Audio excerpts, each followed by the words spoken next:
किसी ने खूब ही कहा है, मुश्किलों में भाग जाना आसान होता है, जिंदगी का हर लम्हा एक इम्तिहान होता है। डरने वालों को कुछ नहीं मिलता दुनिया में, पर लड़ने वालों के कदमों में तो जहां होता है। दोस्तों, मैं हूं थलेश्वर मालाकार। यह कहानी गौतम बुद्ध के समय की है। एक बार एक गांव में गरीब मजदूर रहता था। उसके परिवार में उसके बीवी और 2 बच्चे भी रहते थे। वह अपनी गरीबी से और गरीबी की समस्याओं से लड़ते लड़ते परेशान हो गया था, त्रस्त हो गया था। एक बार उसके घर में बहुत जोर से झगड़ा हुआ और वह अपने बीवी और बच्चों को बिना बताए घर से भाग निकला। वह नदी किनारे पहुंच गया, जहां गौतम बुद्ध एक पेड़ के नीचे अपने शिष्यों को शिक्षा प्रदान कर रहे थे।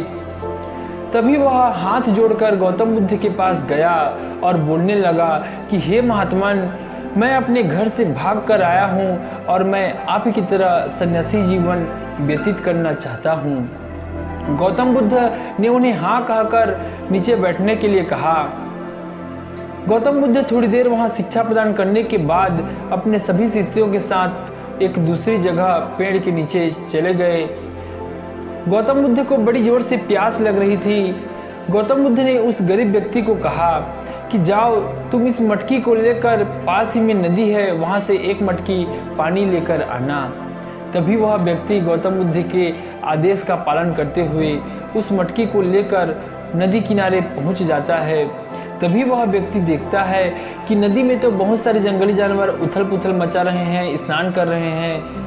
लेकिन उस व्यक्ति को भी देखकर वो जंगली जानवर वहां से चले जाते हैं और वह व्यक्ति खाली मटकी पकड़कर गौतम बुद्ध के पास चला जाता है और बोलने लगता है कि महात्मन, जब मैं वहां पहुंचा तो नदी में बहुत सारे जंगली जानवर स्नान कर रहे थे, उथल पुथल मचा रहे थे, जिसके कारण से वहां का पानी बहुत ही अशांत और अशुद्ध हो गया था, जिसके कारण से आपके लिए मैं पीने योग्य पानी नहीं ला सका।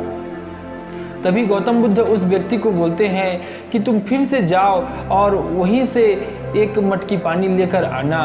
गौतम बुद्ध के आदेश का पालन करते हुए वह व्यक्ति फिर से मटकी लेकर चला जाता है और जैसे ही वह नदी किनारे पहुंचता है, वह देखता है कि वहां का पानी कुछ देर शांत रहने के बाद जितनी गंदगी थी सब नीचे चली गई थी और बहुत ही साफ स्वच्छ निर्मल हो गया था। वह एक मटकी पानी लेकर गौतम बुद्ध को जाकर देता है और गौतम बुद्ध पानी पीते हैं। पीने के बाद वह व्यक्ति गौतम बुद्ध से बोलने लगता है कि महात्मन, जब मैं वहां पहली बार पहुंचा था तो वहां का जल जंगली जानवरों के उथल पुथल मचा देने के कारण से बहुत ही अशांत, अशुद्ध और जितनी गंदगी थी सभी ऊपर आ गई थी, जिसके कारण से पानी बहुत ही अशुद्ध हो गया था।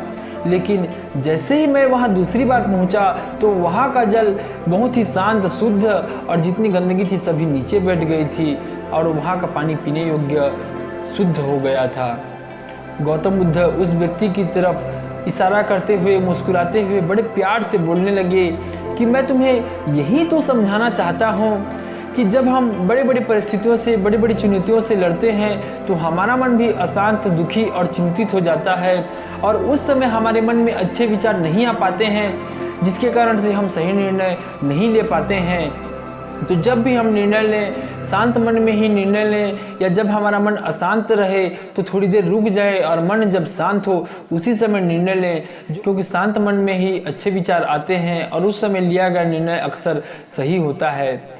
तो दोस्तों, गौतम बुद्ध की इस छोटी सी कहानी से हमें यही सीख मिलती है कि हम भी जब बड़े बड़े परिस्थितियों से, चुनौतियों से लड़ते हैं या लड़ रहे होते हैं तो हमारा मन भी अशांत हो जाता है और उसमें अच्छे विचार नहीं आ पाते हैं।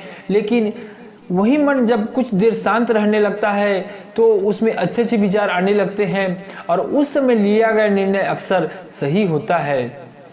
तो इस तरह से आप भी बनो ऐसे कि लोग बनना चाहें आपके जैसे।